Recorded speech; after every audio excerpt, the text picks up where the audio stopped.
বিসমিল্লাহির রহমানির রহিম। প্রিয় দেশবাসী, শিশু, কিশোর কিশোরী, তরুণ তরুণী, ছাত্রছাত্রী, বয়স্ক, বৃদ্ধ, নারী পুরুষ সবাইকে জানাই আমার সালাম। আসসালামু আলাইকুম। আজ 25শে মার্চ, মানব সভ্যতার ইতিহাসে কলঙ্কিত এক হত্যাযজ্ঞের দিন। 1971 সালের আজকের রাতে পাক হানাদার বাহিনী নিরপরাধ, নিরস্ত্র, ঘুমন্ত বাঙালির উপর নির্মমভাবে গুলি চালিয়ে হাজারো মানুষকে হত্যা করেছিল। 25শে মার্চ থেকেই এদেশের মানুষের সশস্ত্র প্রতিরোধ গড়ে তুলেছিল। 9 মাসের যুদ্ধের মধ্য দিয়ে স্বাধীন হয় বাংলাদেশ। মহান স্বাধীনতা দিবসের প্রাক্কালে আমি গভীর শ্রদ্ধার সঙ্গে স্মরণ করছি মহান মুক্তিযুদ্ধের বীর শহীদদের, যাদের প্রাণের বিনিময়ে আমরা স্বাধীন সার্বভৌম বাংলাদেশ পেয়েছি। 9 মাসের রক্তক্ষয়ী যুদ্ধে লক্ষ লক্ষ শহীদ ও 2 লাখ নির্যাতিত নারীর আত্মত্যাগ পৃথিবীর মানচিত্রে বাংলাদেশ নামে একটি স্বাধীন ভূখণ্ডের জন্ম দিয়েছিল। মুক্তিযুদ্ধের এই বীরদের প্রতি আমার সালাম। সেই সঙ্গে 24শে জুলাই অভ্যুত্থানে নিহত হাজারো শহীদ ও আহত, যারা বৈষম্য, শোষণ, নির্যাতন এবং নিপীড়নের বিরুদ্ধে বুক চিতিয়ে দাঁড়িয়েছিল, তাদের প্রতি সমগ্র জাতির পক্ষ থেকে আমি সশ্রদ্ধ সালাম জানাচ্ছি। জুলাই গণ অভ্যুত্থান আমাদেরকে যে বৈষম্যহীন বাংলাদেশ গড়ার স্বপ্ন পূরণের সুযোগ এনে দিয়েছে, সেই সুযোগ আমরা কাজে লাগাতে চাই। প্রিয় দেশবাসী, পবিত্র মাহে রমজানের সিয়াম সাধনা উপলক্ষে আপনাদের সকলকে আমার আন্তরিক মোবারকবাদ জানাচ্ছি। সেই সঙ্গে সকলকে জানাই পবিত্র ঈদ উল ফিতরের অগ্রিম শুভেচ্ছা। ঈদ মুবারক। এবারের ঈদ স্মরণীয়ভাবে আনন্দদায়ক হোক, এই কামনা করছি। বর্তমান সরকার দায়িত্ব গ্রহণের পর থেকেই দ্রব্যমূল্য নিয়ন্ত্রণে জোর ব্যবস্থা নিয়েছে। রমজান ও ঈদে বড় চ্যালেঞ্জ ছিল জিনিসপত্রের দামের লাগাম টেনে ধরা, বিদ্যুৎ সরবরাহ নিশ্চিত করা। এই রমজানে যাতে কোনো পণ্যের দাম বেড়ে না যায় এবং বিদ্যুৎ সরবরাহ যেন বিঘ্নিত না হয়, সেজন্য আমরা সর্বোচ্চ চেষ্টা করেছি। রমজান মাস জুড়ে সরবরাহ চেনের প্রতিবন্ধকতা কঠোরভাবে প্রতিহত করতে সব ধরনের ব্যবস্থা আমরা নিয়েছি। দেশের সকল জায়গা থেকে খবর এসছে যে এই রমজানের দ্রব্যমূল্য আগের তুলনায় কমেছে, জনগণ স্বস্তি পেয়েছে। দাম নিয়ন্ত্রণে এই প্রচেষ্টা চলমান থাকবে। প্রিয় দেশবাসী, গত 16 বছরে শেখ হাসিনা যে ভয়াবহ লুটপাট কায়েম করেছিল, আপনারা সেটার ভুক্তভোগী ছিলেন। ছাত্র জনতার অভ্যুত্থানের মুখে তারা পালিয়ে যাবার সময় এক লণ্ডভণ্ড অর্থনীতি ঢেকে গেছে। এই পরিস্থিতিতে দায়িত্ব নেবার পর অর্থনীতি পুনরুদ্ধারের জন্য অন্তর্বর্তী সরকার নানা উদ্যোগ নিয়েছে। ব্যাংকিং খাতে শৃঙ্খলা ফিরেছে। ক্রমান্বয়ে অর্থনীতির অপরাপর সুযোগগুলো ইতিবাচক ধারায় ফিরতে শুরু করেছে। এই সরকারের সবচেয়ে বড় চ্যালেঞ্জ মূল্যস্ফীতি। ফেব্রুয়ারিতে মূল্যস্ফীতি 9.32% নেমে এসছে, যা 22 মাসের মধ্যে সর্বনিম্ন। আগামী জুন মাসের মধ্যে এটি 8%-এর নিচে নেমে আসবে বলে আশা করছি। দেশের ধ্বংসপ্রাপ্ত অর্থনীতিতে স্বস্তি এনে দিয়েছে আমাদের প্রবাসী ভাই বোনেরা। অন্তর্বর্তী সরকার দায়িত্ব নেবার পর থেকে রেমিটেন্স ধারাবাহিকভাবে বেড়েছে। ফেব্রুয়ারি মাসে রেমিটেন্স প্রবাহ রেকর্ড গড়েছে, প্রায় 25% বৃদ্ধি পেয়ে $2.5 বিলিয়ন পৌঁছেছে। রেমিটেন্স যোদ্ধারা আমাদের দেশের অর্থনীতি গড়ার বীর সৈনিক। তাদের জন্য প্রক্রিয়াগত যেসব বিষয় রয়েছে, সেগুলো সহজ করে দেওয়া আমাদের দায়িত্ব। তারা যেন ভোগান্তির শিকার না হন, দূতাবাস যেন ঠিকমতো কাজ করে, এটি নিশ্চিত করার জন্য আমরা ব্যবস্থা নিয়েছি। আগামী নির্বাচনে যেন তাদের ভোটাধিকার দিতে পারি, সেজন্য কাজ করছি। পলাতক সরকারের আমলে চট দখলের মতো দেশের ব্যাংকগুলো দখল করে নেওয়া হয়েছিল। আমানতকারীর টাকাকে তারা নিজেদের ব্যক্তিগত টাকায় রূপান্তরিত করে ফেলেছিল। অন্তর্বর্তী সরকারের অন্যতম কাজ ছিল ব্যাংকিং ব্যবস্থায় আস্থা ফিরিয়ে আনা, আমানতকারীর স্বার্থ রক্ষা করে নিয়ম শৃঙ্খলা প্রতিষ্ঠা করা, হিসাবপত্রে বিশ্বাসযোগ্যতা স্থাপন করা। ব্যাংকিং ব্যবস্থায় আস্থা প্রতিষ্ঠা করা গেছে। এর ফলে অর্থনীতিতে শৃঙ্খলা ফিরেছে। অন্তর্বর্তী সরকারের অর্জনগুলোর মধ্যে এটা ছিল খুবই গুরুত্বপূর্ণ। গত সরকারের লুটপাটের মহোৎসবে গত 15 বছরে $234 বিলিয়ন পাচার হয়েছে। এটা আমরা জানি। কত রকমভাবে পাচার হয়েছে তাও জানার বিষয়। অভিনব এক একটা পদ্ধতি ছিল। পাচারের একটা পদ্ধতি সবাইকে হতভম্ব করে দিয়েছে। এই পাচার হয়েছে বিদেশে অধ্যয়নরত সন্তানের কাছে টাকা পাঠানোর নামে। তিনি সন্তানের লেখাপড়ার জন্য এক সেমিস্টারের অর্থাৎ 3 মাসের খরচ বাবদ অফিসিয়াল ব্যাংকিং চ্যানেলে পাঠিয়েছেন $3,33,00,000, অর্থাৎ প্রায় 400 কোটি টাকা। পাচারের এর চাইতে বেশি তাক লাগানো পন্থা আর কি আছে, তার কোনো সীমা আছে বলে আমার মনে হয় না। আইন, নিয়ম, নীতির জায়গায় যখন হরিলুট প্রতিষ্ঠিত হয় তখন এমন সব কিছুই সম্ভব। এই অর্থ পাচারকারীদের দ্রুত আইনের আওতায় নিয়ে আসার লক্ষ্যে ইতোমধ্যে আন্তর্জাতিক তৎপরতা জোরদার করা হয়েছে।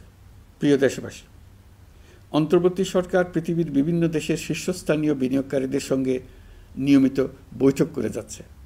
তারা বাংলাদেশের বর্তমান ব্যবস্থায় বিনিয়োগের বিষয়ে খুবই আগ্রহী। আশা করছি দ্রুততম সময়ে দেশের নতুন নতুন বিদেশি বিনিয়োগ আপনারা দেখতে পাবেন। সরকার দায়িত্ব নেওয়ার পর থেকে দেশে রপ্তানি 13% বেড়েছে। জানুয়ারিতে 7% কন্টেইনার হ্যান্ডলিং বেড়েছে। বাংলাদেশ বিনিয়োগ উন্নয়ন কর্তৃপক্ষ ইতোমধ্যে লাইসেন্সিং রিকোয়ারমেন্টস, প্রত্যাবাসন আইনসহ বিনিয়োগকারীদের যে সাধারণ সমস্যাগুলো রয়েছে সেগুলো সমাধানে কাজ শুরু করেছে। বাংলাদেশ বিনিয়োগ উন্নয়ন কর্তৃপক্ষ আগামী মাসে ঢাকায় 4 দিনব্যাপী আন্তর্জাতিক বিনিয়োগ সম্মেলন করছে। বিশ্ববিখ্যাত অনেক বিনিয়োগকারী এতে অংশ নেবেন। ইতিমধ্যে DP World, Singapore PSA, AP Moller Maersk কয়েক বিলিয়ন ডলারের বিনিয়োগের প্রস্তাব করেছে। অন্তর্বর্তী সরকার দায়িত্ব গ্রহণের পর থেকেই স্বতঃস্ফূর্তভাবে পৃথিবীর সকল সরকার আমাদের প্রতি বন্ধুত্বের হাত বাড়িয়ে দিয়েছে। এটা শুরু হয়েছিল গত সেপ্টেম্বরে জাতিসংঘের বার্ষিক বৈঠকে। আপনাদের মনে আছে বিশ্বের সরকার প্রধানরা কীভাবে আমাদের সঙ্গে আগ্রহ নিয়ে দেখা করতে এগিয়ে এসছে। তারপর থেকে যে কোনো সম্মেলনে গিয়েছি, দেখেছি আন্তর্জাতিক নেতৃবৃন্দের আগ্রহ কীভাবে ক্রমেই বেড়ে চলেছে। জানুয়ারি মাসে সুইজারল্যান্ডের ডাভোসে গিয়েছিলাম। এই সম্মেলনে 47টি পৃথক ইভেন্টে আমার অংশগ্রহণ করতে হয়েছে। বিভিন্ন দেশের সরকার প্রধান, মন্ত্রী, বিশ্ব বাণিজ্যের নায়করা, জাতিসংঘের মহাসচিব, জাতিসংঘের বিভিন্ন সংস্থার প্রধানদের সঙ্গে বৈঠক করেছে। তারা আমাদের পাশে থাকার জন্য আন্তরিক আগ্রহ প্রকাশ করেছেন। সম্প্রতি আমি সংযুক্ত আরব আমিরাতে গিয়েছিলাম। তারা বিগত সরকারের সময় আমাদের ভিসা বন্ধ করে দিয়েছিল। আমরা সেই দেশের ভিসার দরজা খোলার চেষ্টা চালিয়ে যাচ্ছি। তারা আশ্বাস দিয়েছেন তাদের দিক থেকে সকল আনুষ্ঠানিকতা সম্পন্ন করে ভিসার দরজা উন্মুক্ত করবেন। আমি আশা করছি সেটা দ্রুতই উন্মুক্ত হবে। আমি সংযুক্ত আরব আমিরাতকে আমাদের দেশে শিল্প কারখানা গড়ে তোলার জন্য একটি শিল্পাঞ্চল করার প্রস্তাব দিয়েছি। তারা এ বিষয়ে আগ্রহ জানিয়েছে। শিল্পাঞ্চলে 2টি কাজ দিয়ে তারা শুরু করবে, এই জন্য কথাবার্তা শুরু হয়েছে। প্রথমে মুসলিম বিশ্বে সরবরাহের জন্য একটি হালাল গোশত প্রক্রিয়াজাত করার কারখানা করবে। এরপর মৎস্য প্রক্রিয়াজাতকরণের জন্য কারখানা স্থাপন করবে। তারা আমাদের নতুন সামুদ্রিক বন্দর পরিচালনা করার জন্যও আগ্রহ জানিয়েছে। প্রিয় দেশবাসী, বিশ্ব মানচিত্রে বাংলাদেশকে অনন্য উচ্চতায় নিয়ে যাওয়া আমাদের অন্যতম লক্ষ্য। এই লক্ষ্যে আমরা আসিয়ানের সদস্য হিসেবে যোগদান করার বিষয়ে আগ্রহের কথা জানিয়েছি। এই বছরের শুরু থেকেই মালয়েশিয়া আসিয়ানের চেয়ারম্যানের দায়িত্ব গ্রহণ করেছে। মালয়েশিয়ার মাননীয় প্রধানমন্ত্রী আনোয়ার ইব্রাহিমের সঙ্গে এই বিষয়ে কথা হয়েছে। তিনি আমাদের আবেদনের প্রতি সমর্থন জানিয়েছেন, আমাকে মালয়েশিয়া সফরের আমন্ত্রণ জানিয়েছেন। আমি এই আমন্ত্রণ গ্রহণ করেছি। মালয়েশিয়া রোহিঙ্গা সমস্যা সমাধানের জন্য জাতিসংঘের সম্মেলন আয়োজনের দায়িত্ব নিয়েছে। আমাদের দেশ থেকে শ্রমিক নিয়ে যাবার ব্যাপারে যে সমস্ত সমস্যার সৃষ্টি হয়েছিল সবগুলো সমাধানের জন্য আন্তরিকভাবে তারা কাজ করছে। আগামীকাল 4 দিনের সফরে আমি চীন যাচ্ছি। প্রেসিডেন্ট শি জিনপিংয়ের সঙ্গে আমার বৈঠক হবে। চীনের বড় বড় ব্যবসায়িক প্রতিষ্ঠানের সিইওদের সঙ্গেও বৈঠক করব। পৃথিবীর সর্ববৃহৎ চাইনিজ সোলার প্যানেল নির্মাতা প্রতিষ্ঠান লংজি বাংলাদেশে কারখানা স্থাপনের আগ্রহ জানিয়েছে।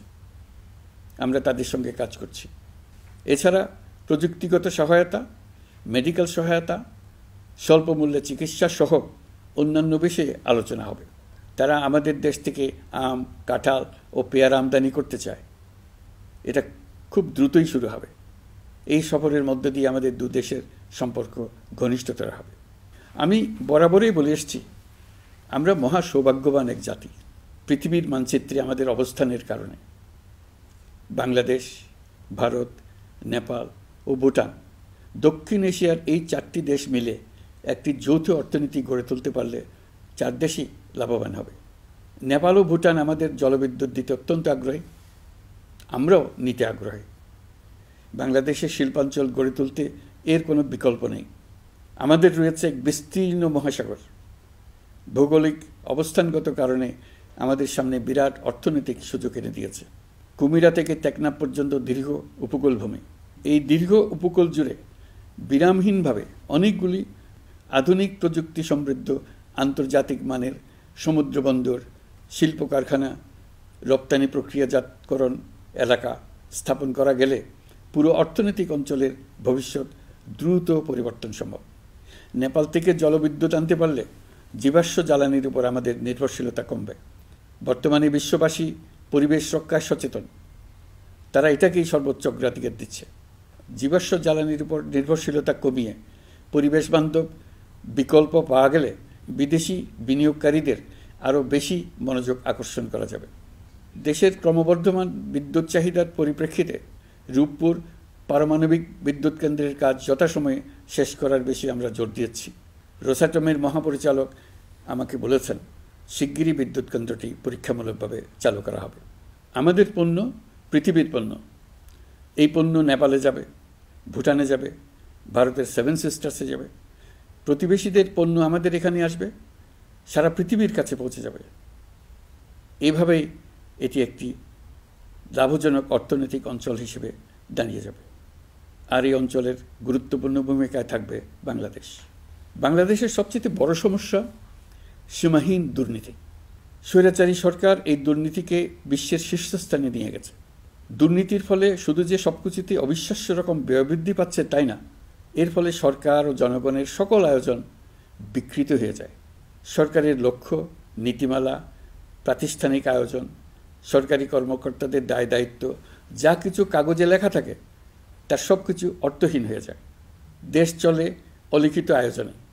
সরকারকে চলতে হয়, ব্যবসায়ীকে চলতে হয়, শিল্পপতিকে চলতে হয়, বিনিয়োগকারীকে চলতে হয়, দেশের সকল নাগরিককে এই অলিখিত নিয়মে চলতে হয়।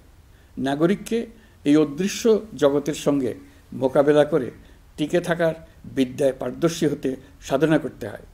দৈনন্দিন জীবনে টিকে থাকা এবং সাফল্য অর্জনের জন্য একটা নতুন ভাষা আয়ত্ত করতে হয়। চারদিকে কী শব্দ বলা হচ্ছে, কাগজে কি লেখা হচ্ছে তা মনে মনে দ্রুত অনুবাদ করে তার মর্মার্থ বুঝে নিতে হয়। তা না হলে দৈনন্দিন সিদ্ধান্ত নেওয়া যায় না। সবচেয়ে বড় মুশকিল হলো এর কোনো অভিধান নেই। কারণ ব্যক্তিবিশেষে, স্থান বিশেষে, পরিস্থিতি বিশেষে এর অর্থ ক্রমাগতভাবে পাল্টে যায়। পুরো বিশ্ব বুঝে গেছে আমরা জাতি হিসেবে সততার পরিচয় বহন করি না। এটা শুধু জাতীয় কলঙ্কের বিষয় নয়, আন্তর্জাতিক বাণিজ্যে এটা আত্মঘাতী বিষয়। দেশবাসীর মতো আন্তর্জাতিক সম্প্রদায়ও চায় আমরা দুর্নীতিমুক্ত হই, কারণ তারা আমাদের সঙ্গে ব্যবসা বাণিজ্য সম্প্রসারণ করতে চায়। দুর্নীতিমুক্ত হতে না পারলে ব্যবসা বাণিজ্য কিছুই চলবে না। দুর্নীতি থেকে মুক্ত হওয়া ছাড়া বাংলাদেশের কোনো গতি নেই। অন্তর্বর্তী সরকার সকল কাজ দুর্নীতিমুক্ত করতে সর্বোচ্চ অগ্রাধিকার দিয়ে যাচ্ছে। এই সরকারের মেয়াদকে দুর্নীতিমুক্ত রাখার চেষ্টার পাশাপাশি আগামী দিনেও দেশের নাগরিককে যেন সরকারের পৃষ্ঠপোষকতা দুষ্পুষ্ট দুর্নীতি থেকে মুক্ত রাখতে পারে সেই ব্যবস্থা নিশ্চিত করতে আমরা প্রতিশ্রুতিবদ্ধ। দুর্নীতি ও হয়রানি রোধে আমরা একটা বিষয়ের উপর গুরুত্ব দিচ্ছি।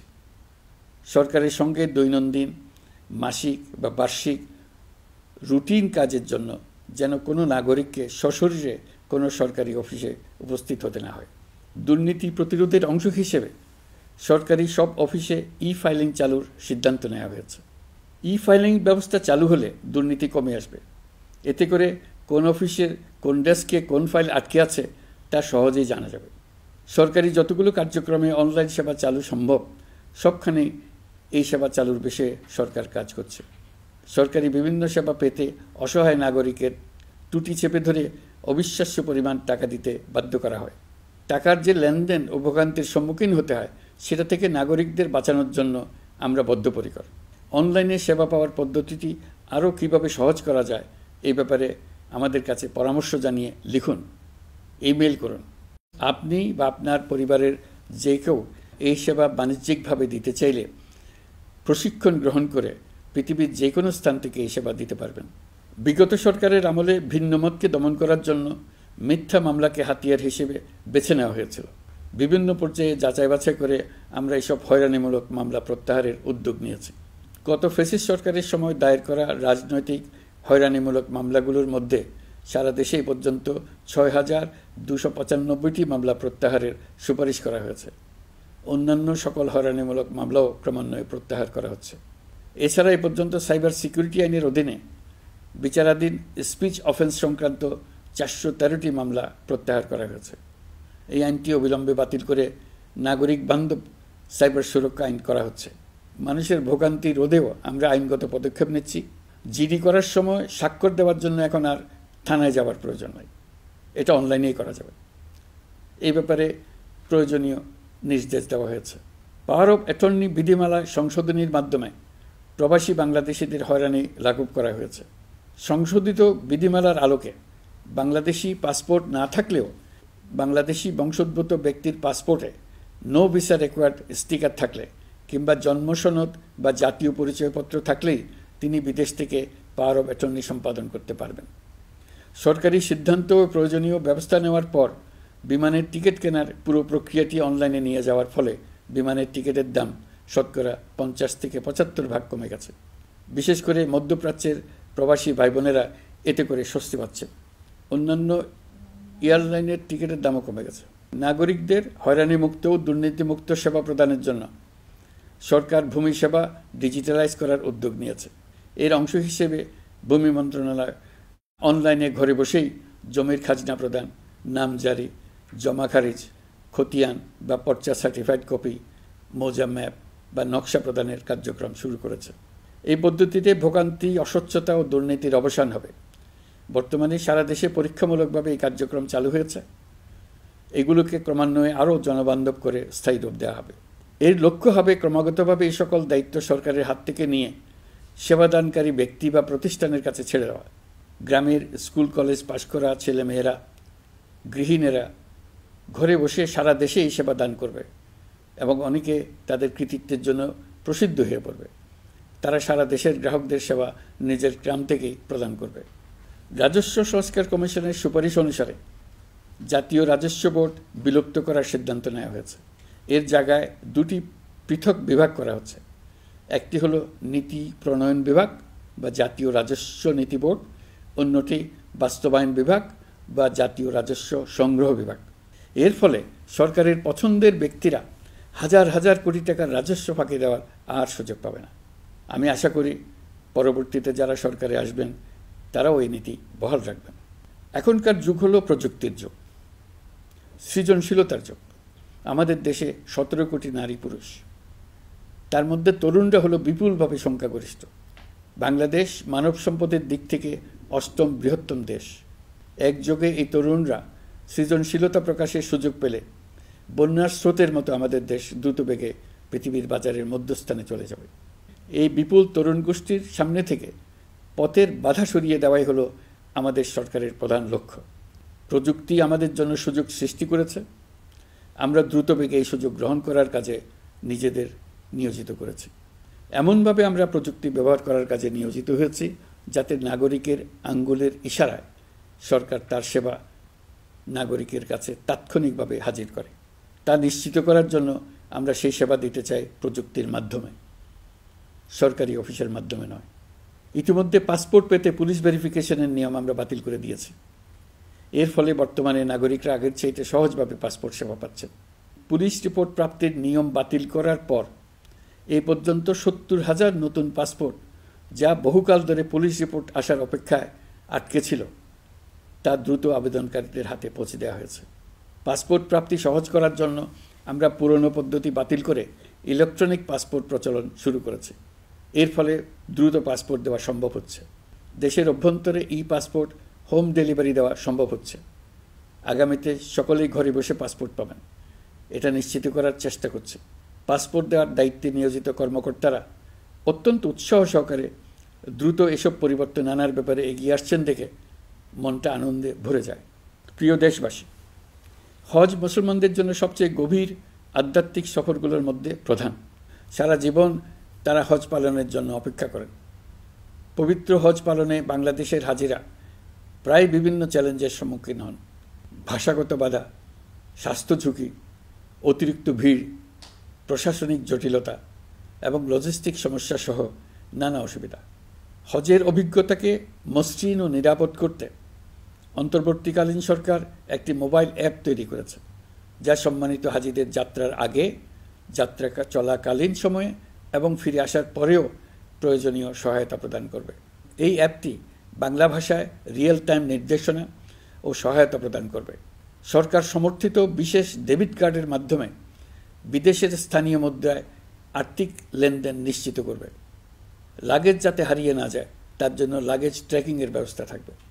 মোবাইল ফোনের মাধ্যমে হজযাত্রীরা প্রত্যেক দিন ওই দিনের করণীয় ও যাতায়াতের বিস্তারিত বিবরণ জানতে পারবেন। যেদিন যে দোয়া পড়তে হবে সেটা স্মরণ করিয়ে দেবে। যেসব পবিত্র স্থানে যাবেন সেসবের ছবিসহ ইতিহাস বর্ণনা করবে। হাজিদের মনে কোনো প্রশ্ন জাগলে কল সেন্টারে ফোন করে সেই প্রশ্নের উত্তর পাবেন। শরীর খারাপ লাগলে ডাক্তারের সঙ্গে যোগাযোগ করিয়ে দেবে। সম্মানিত হাজিদের কোনো পরামর্শ থাকলে সেটা পরামর্শ পৃষ্ঠায় লিখে দিতে পারবেন। ভ্রমণের দৈনন্দিন ঝামেলার জন্য হজের মূল লক্ষ্যকে পরাজিত করতে না পারে তার জন্য সকল ব্যবস্থা এতে রাখা থাকবে।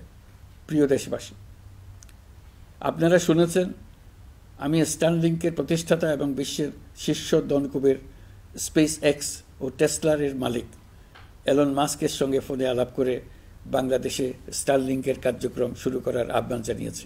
সে অনুসারে কোম্পানির প্রতিনিধিরা এখন বাংলাদেশে তাদের কার্যক্রম শুরুর আয়োজন করছে।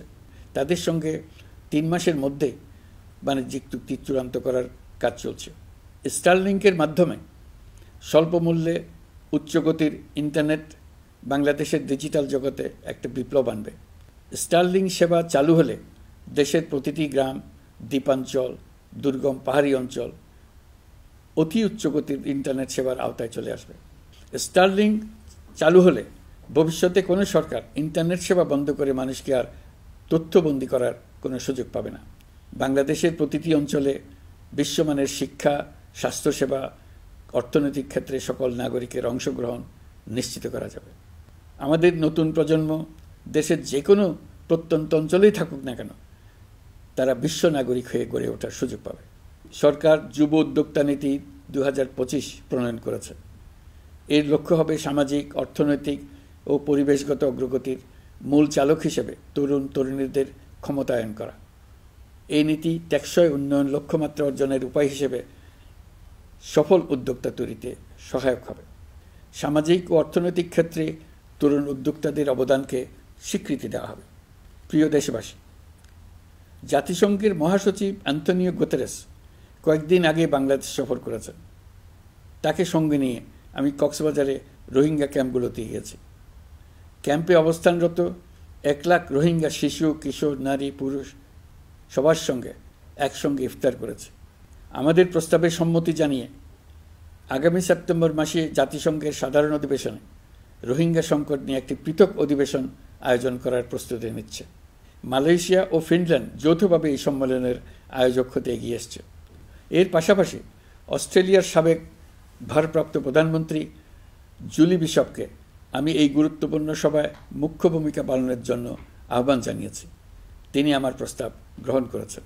জাতিসংঘের মহাসচিব বাংলাদেশ সফরে এসে জাতীয় ঐকমত্য কমিশনের সদস্য, রাজনৈতিক দলের নেতৃবৃন্দ ও তরুণদের সঙ্গে পৃথক পৃথকভাবে বৈঠক করেছেন। বৈঠকে সবাই জাতিসংঘের মহাসচিবকে নতুন বাংলাদেশ গঠনের স্বপ্নের কথা জানিয়েছেন। আপনারা জানেন, পতিত স্বৈরাচারের নিপীড়নের বর্ণনা উঠে এসছে জাতিসংঘের মানবাধিকার বিষয়ক হাই কমিশনারের কার্যালয়ের রিপোর্টে। গত জুলাই-আগস্ট মাসে বাংলাদেশের ছাত্র, শ্রমিক জনতার উপর শেখ হাসিনা সরকার ও আওয়ামী লীগ যে দমন, পীড়ন ও হত্যাকাণ্ড চালিয়েছে এর পুঙ্খানুপুঙ্খ তদন্ত করে বিস্তারিত রিপোর্ট প্রকাশ করেছে তারা। এই রিপোর্টে স্পষ্টভাবে উঠে এসছে যে শেখ হাসিনা নিজেই নিরাপত্তা বাহিনীর কর্মকর্তাদের নির্দেশ দিয়েছিলেন বিক্ষোভকারীদের হত্যা করতে। বিগত সরকার, আওয়ামী লীগ ও আওয়ামী লীগের সহযোগী গোষ্ঠী ও সংগঠন একত্রিত হয়ে পরিকল্পিতভাবেই গুরুতর মানবাধিকার লঙ্ঘনে জড়িত ছিল। মানবাধিকার বিষয়ক হাইকমিশনারের রিপোর্টে বলা হয়েছে, বিক্ষোভ চলাকালে প্রায় ১৪০০ জন নিহত হয়েছেন, যার মধ্যে প্রায় ১৩% শিশু। বিক্ষোভের সম্মুখ সারিতে থাকার কারণে আমাদের জুলাই কন্যারা নিরাপত্তা বাহিনী ও আওয়ামী লীগের সমর্থকদের দ্বারা আক্রান্ত হয়েছে, এমনকি যৌন নির্যাতনের শিকার হয়েছে। জাতিসংঘের রিপোর্ট পড়ে সবার গায়ের লোম দাঁড়িয়ে গেছে। কি ভয়াবহতা! কিভাবে একজন প্রধানমন্ত্রীর নিজ দেশে নিরস্ত্র মানুষকে হত্যার পর লাশ লুকিয়ে ফেলার নির্দেশ দিতে পারে? ক্ষমতা আঁকড়ে রাখার জন্য তিনি পৃথিবীর সকল নিষ্ঠুরতা ছাড়িয়ে গেছেন। এটাই জাতিসংঘের প্রতিবেদনে উঠে এসছে। মানবাধিকার বিষয়ক হাইকমিশনার কার্যালয়ের এই রিপোর্টকে আমরা স্বাগত জানাচ্ছি। প্রতিবেদনে যে সুপারিশ করা হয়েছে, অন্তর্বর্তী সরকার সেই সুপারিশগুলো গুরুত্বের সঙ্গে বিবেচনা করছে।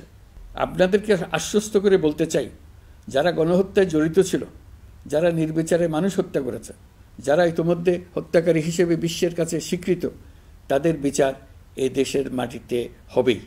প্রিয় দেশবাসী, আপনারা জানেন অন্তর্বর্তী সরকার দায়িত্ব নেবার পর থেকেই গণমাধ্যম ও সোশ্যাল মিডিয়ায় গুজবের যেন এক মহোৎসব চলছে। দেশকে অস্থিতিশীল করার জন্য একের পর এক মিথ্যা তথ্য ছড়িয়ে দিয়ে জনগণকে বিভ্রান্ত করার চেষ্টা চলছে। অভিনব সব প্রক্রিয়ায় গুজব ছড়ানো হচ্ছে। এক ছবির সঙ্গে অন্য ছবি জুড়ে দেওয়া হচ্ছে, ঘটনা একটা, ছবি আরেকটা। এরকম ফটোকার্ড বানিয়ে অন্য দেশের ঘটনাকে এ দেশের ঘটনা হিসেবে চালিয়ে দিয়ে সোশ্যাল মিডিয়ায় তোলপাড় করে ফেলছে। যতই নির্বাচন কাছে আসবে, এর রূপ আরও ভয়ঙ্কর হতে থাকবে। কারা এর পেছনে আছে, কেন আছে, তা আপনাদের সবারই জানা আছে। আমরা এই গুজব ও মিথ্যা তথ্যের প্রচারণা রোধ করতে জাতিসংঘের সহযোগিতা চেয়েছি। জাতিসংঘের মহাসচিব এর মোকাবেলায় আমাদের সহযোগিতা করবেন বলে আশ্বাস দিয়ে গেছেন। দেশবাসীকে আমি স্মরণ করিয়ে দিতে চাই যে জুলাই অভ্যুত্থানের প্রথম পর্ব সফলভাবে সমাপ্ত হয়েছে। প্রথম পর্বের সমাপ্তির মধ্য দিয়ে অভ্যুত্থানের দ্বিতীয় পর্ব শুরু হলো। সবসময় মনে রাখতে হবে, আমরা কিন্তু যুদ্ধাবস্থায় আছি। গুজব হলো এই জুলাই অভ্যুত্থানের বিরুদ্ধে পরাজিত শক্তির মস্ত বড় হাতিয়ার। গুজব দেখলেই গুজবের সূত্রের সন্ধান করতে থাকবেন, গুজবকে অবহেলা করবেন না। বহু অভিজ্ঞ সমর বিশারদ এই গুজবের পেছনে দিনরাত কাজ করছে। সীমাহীন অর্থ এর পেছনে নিয়োজিত আছে। এর মূল লক্ষ্য জুলাই অভ্যুত্থানকে ব্যর্থ করা। আমরা তাকে ব্যর্থ হতে দেব না। আমাদের সামগ্রিক ঐক্য পলাতক শক্তির গায়ে জ্বালা ধরিয়ে দিচ্ছে। তারা এই ঐক্য ভাঙতে চায়। তাদের অভিনব কৌশল আপনি টেরই পাবেন না। আপনি বুঝতেই পারছেন না কখন তাদের খেলায় আপনি পুতুল হয়ে গেছেন। আমাদের সচেতনতা এবং সামগ্রিক ঐক্য দিয়েই এই গুজবকে রুখতে হবে। পলাতক অপশক্তির ষড়যন্ত্রকে ব্যর্থ করে দিতে হবে। প্রিয় দেশবাসী, আপনারা জানেন ইতিমধ্যে জাতীয় ঐকমত্য কমিশন তাদের কাজ শুরু করেছে। 6টি সংস্কার কমিশনের 166টি সুপারিশ ও পূর্ণাঙ্গ প্রতিবেদন সহ 38টি রাজনৈতিক দলের কাছে চিঠি দেওয়া হয়েছে। ইতিমধ্যে রাজনৈতিক দলগুলোর সঙ্গে বৈঠক শুরু হয়েছে। দেশের রাজনৈতিক দলগুলো খুবই ইতিবাচকভাবে সংস্কার কাজে সাড়া দিয়েছেন। তাদের মতামত তুলে ধরছেন। কোন রাজনৈতিক দল কোন কোন সংস্কার প্রস্তাবে একমত হয়েছেন, কোনটিতে দ্বিমত হয়েছেন, সেসব তারা জানাচ্ছেন। এটা আমাদের জাতির জন্য অত্যন্ত সুখকর বিষয় যে প্রতিটি রাজনৈতিক দল সংস্কারের পক্ষে মত দিচ্ছেন। ঐকমত্য কমিশনের মাধ্যমে সকল রাজনৈতিক দলের মতামত নেওয়ার কাজ এখন চলমান আছে। কমিশনের লক্ষ্য যে সকল বিষয়ে রাজনৈতিক দলগুলো একমত হবেন সেগুলো চিহ্নিত করা এবং তার একটা তালিকা প্রস্তুত করা। যে সকল দল এতে একমত হয়েছেন তাদের স্বাক্ষর নেওয়া। এই তালিকাটাই হবে জুলাই চার্টার বা জুলাই সনদ। আমাদের দায়িত্ব জাতির সামনে পুরো প্রক্রিয়াটা স্বচ্ছভাবে তুলে ধরা এবং প্রক্রিয়া শেষে নির্বাচনের আয়োজন করা। নির্বাচনের ব্যাপারে আমি আগেও বলেছি, আবারও বলছি, এবছর ডিসেম্বর থেকে আগামী বছরের জুনের মধ্যে নির্বাচন হবে। আমরা চাই আগামী নির্বাচনটি বাংলাদেশের ইতিহাসে সবচেয়ে অবাধ, সুষ্ঠু ও গ্রহণযোগ্য নির্বাচন হবে। এই জন্য নির্বাচন কমিশন সব ধরনের প্রস্তুতি নিতে শুরু করেছে। রাজনৈতিক দলগুলো ব্যাপক উৎসাহ উদ্দীপনায় নির্বাচনের জন্য তৈরি হতে শুরু করবে বলে আশা করছি। প্রিয় নাগরিকবৃন্দ, আমাদের দেশের নারীরা দীর্ঘ আন্দোলনের মাধ্যমে বহু বছর ধরে অনেক বাধা পেরিয়ে একটু একটু করে সামনে এগিয়ে যাচ্ছে। স্বাধীনতার 54 বছর পরেও এদেশের নারীরা অর্থনৈতিক, রাজনৈতিক, সামাজিক বৈষম্যের শিকার। বাংলাদেশের ইতিহাসে এখন পর্যন্ত যত আন্দোলন সংগ্রাম হয়েছে তার মধ্যে জুলাই গণ অভ্যুত্থানে নারীদের অংশগ্রহণ ছিল সবচেয়ে বেশি। গণ অভ্যুত্থানে নারীরা দুঃসাহসিক ভূমিকা রেখেছে। পুরনোকে দূরে ঠেলে দিয়ে নতুনের ভিত্তি স্থাপনের প্রতিজ্ঞা নিয়েছে। তারা ব্যাপক সংস্কারের কথা বলেছে। সর্বত্র নারীদের ভূমিকা আরও জোরালো করার কথা বলেছে। আমি মনে করি জুলাই গণ অভ্যুত্থান বাংলাদেশের প্রেক্ষিত বদলে দিয়েছে। জুলাইয়ের পর নারীদের অবস্থান ইতিবাচকভাবে পরিবর্তন হবে, সেটাই আমরা চাই। আমরা বাংলাদেশ নিয়ে নতুন করে ভাবতে চাই, আর এই নতুন ভাবনায় নারীদের অবস্থান উচ্চতম পর্যায়ে অগ্রাধিকার পাক, সেটাই আমরা চাই। পরিবারের সকল সদস্য, পাড়া প্রতিবেশী, ধর্মীয় প্রতিষ্ঠান, স্কুল, আপনারা আপনাদের নিজ নিজ অবস্থান থেকে ছেলে শিশু ও মেয়ে শিশুর মধ্যে যেন কোনো বৈষম্য সৃষ্টি না হয় তা নিশ্চিত করুন। আসুন নতুন বাংলাদেশে সবাই মিলে শিশুদের জন্য সুস্থ পরিবেশ নিশ্চিত করি। জুলাই গণ অভ্যুত্থানে অংশ নেওয়া নারীরা তাদের অধিকার প্রতিষ্ঠার ব্যাপারে দৃঢ় প্রতিজ্ঞ। দেশে বিরাজমান বৈষম্যগুলো চিহ্নিত করে নারীর প্রতি সহিংসতা প্রতিরোধ ও বৈষম্য নিরসনে আমাদের প্রত্যেককে একসঙ্গে কাজ করতে হবে। নারীর প্রতি বিদ্বেষমূলক কথাবার্তা, নারীকে খাটো করে রাখার প্রবৃত্তি যারা ধারণ করে তাদের বিরুদ্ধে সামাজিক আন্দোলন গড়ে তোলা প্রয়োজন। আধুনিক প্রযুক্তি সকল প্রকার বাধা ভেঙে দেওয়ার মহাশক্তি আমাদেরকে দিয়েছে। সেই বাধা যত শক্তই হোক, যত উঁচুই হোক, সকল দূরত্ব গোছানোর জন্য প্রযুক্তিকে অবশ্যই যেন আমরা ব্যবহার করতে আরম্ভ করি। নারীদের সুরক্ষায় পুলিশ হটলাইন নম্বর চালু করেছে। সরকারের পক্ষ থেকে শর্ট কোড চালু করা হচ্ছে।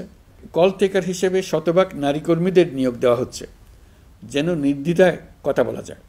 নারী ও শিশু নির্যাতন দমন আইন সংশোধন হয়েছে। এসব মামলার তদন্ত ও বিচারের সময় কমিয়ে আনা হয়েছে। বিচার বিলম্বে বাধা দূর করা হচ্ছে। ঢাকার পাশাপাশি চট্টগ্রাম ও রাজশাহীতে ডিএনএ ল্যাব স্থাপনের কাজ চলছে। খুব দ্রুতই বিশেষ জুডিশিয়াল সার্ভিস কমিশনের মাধ্যমে নতুন অনেক বিচারক নিয়োগ দেওয়া হচ্ছে। ভিকটিম শিশুরা যাতে দ্রুত বিচার পায় সেজন্য আলাদাভাবে বিশেষ ট্রাইব্যুনাল স্থাপনের বিধান রাখা হয়েছে। দেশের সবার মতো আমি অত্যন্ত আনন্দিত যে এবার নারী ফুটবল টিম দক্ষিণ এশিয়ায় চ্যাম্পিয়ন হয়েছে। দেশ জুড়ে আয়োজিত তারুণ্যের উৎসব 2025-এ বিভিন্ন অঞ্চল থেকে 27,40,000 মেয়েরা প্রায় 3,000 খেলা ও সাংস্কৃতিক কর্মকাণ্ডে অংশগ্রহণ করেছে। উৎসবে দেশের সুবিধাবঞ্চিত ও সুবিধাপ্রাপ্ত অঞ্চল, প্রান্তিক জনগোষ্ঠী এবং 21টি নৃগোষ্ঠীর তরুণ তরুণী সহ সকলের সার্বজনীন অংশগ্রহণ ছিল। এই উৎসবের অন্যতম লক্ষ্য ছিল তরুণদের মধ্যে ঐক্য গড়ে তোলা, সহযোগিতার নীতি প্রচার এবং তাদেরকে উদ্যোক্তা হিসেবে গড়ে তোলা, যাতে করে তারা আত্মনির্ভর হতে পারে, দেশের সম্পদ হিসেবে গড়ে উঠতে পারে। আমরা তারুণ্যের এই উৎসব সারা বছর জুড়ে উদযাপন করার ঘোষণা দিয়েছি। এই উৎসবে আমরা গ্রাম, উপজেলা, শহর, বন্দর সকল এলাকার আবাল বৃদ্ধ বনিতাকে এবং স্কুল, কলেজ, মাদ্রাসার সরকারি বেসরকারি সকল প্রতিষ্ঠানের সবাইকে নানা প্রকারের সৃজনশীল কর্মসূচি নিয়ে এগিয়ে আসার জন্য আমি অনুরোধ জানাচ্ছি। প্রতিটি এলাকায় এই উৎসবে যোগদান করতে মেয়েদের যেন বিশেষভাবে উৎসাহিত করা যায় সেজন্য সকলকে আহ্বান জানাচ্ছি। কোথায় এটা কিভাবে উদযাপিত হচ্ছে সেই ব্যাপারে জানার জন্য আমি আগ্রহ নিয়ে অপেক্ষা করলাম। বিভিন্ন পর্যায়ে দেশের সেরা গ্রাম, সেরা উপজেলা, সেরা শহর, সেরা প্রতিষ্ঠান, সেরা ব্যক্তিকে পুরস্কার দেওয়ার জন্য আমরা প্রস্তুত থাকব। নারী অধিকারের পাশাপাশি একই রকম গুরুত্বের সঙ্গে মনে রাখতে হবে সংখ্যালঘুদের নাগরিক অধিকার, সমতল ও পাহাড়ের জাতিগোষ্ঠীর নাগরিক অধিকার। কারো কোনো নাগরিক অধিকারকে অবহেলা করলেই এই জাতির জন্য মহা সংকট সৃষ্টি হবে। নাগরিক হিসেবে আমরা কেউ যেন অন্য নাগরিকের অধিকার হরণের দায়ে অভিযুক্ত হতে না পারি, সেই ব্যাপারে আমাদের নিশ্চিত থাকতে হবে। তাহলেই সত্যিকার নতুন বাংলাদেশ জন্ম লাভ করবে। সবাইকে আবারও আমার সালাম জানিয়ে আমার বক্তব্য শেষ করছি। আসসালামু আলাইকুম। সবাইকে স্বাধীনতা দিবসের অভিনন্দন জানাচ্ছি। পবিত্র মাহে রমজানে মহান আল্লাহর অশেষ মেহেরবানি আমাদের উপরে বর্ষিত হোক। এবারের শবে কদরের পবিত্র রজনীতে মহান আল্লাহ যেন তাঁর সকল বান্দার মোনাজাত কবুল করেন তা প্রার্থনা করছি। একই সঙ্গে পবিত্র ঈদে সকলকে জানাই ঈদ মোবারক। ঈদে পরিবার পরিজন নিয়ে নির্বিঘ্নে ও আনন্দ সহকারে নিজ নিজ বাড়ি যাবেন, আত্মীয় স্বজনের কবর জিয়ারত করবেন, গরিব পরিবারের খোঁজখবর নেবেন, তাদের ভবিষ্যৎ ভালো করার জন্য চিন্তাভাবনা করবেন, আপনার সন্তানদের সঙ্গে তাদের পরিচয় করিয়ে দেবেন, এই কামনা করছি। ঈদের জামাতে দলমত নির্বিশেষে সবাই যেন পরাজিত শক্তির সকল প্ররোচনা সত্ত্বেও সুদৃঢ়ভাবে ঐক্যবদ্ধ থাকেন, সেজন্য আল্লাহর কাছে মোনাজাত করবেন, এই আহ্বান জানাচ্ছি। সকলের জীবন সার্থক হোক, আনন্দময় হোক। মহান আল্লাহ আমাদের সহায় হন। আল্লাহ হাফেজ।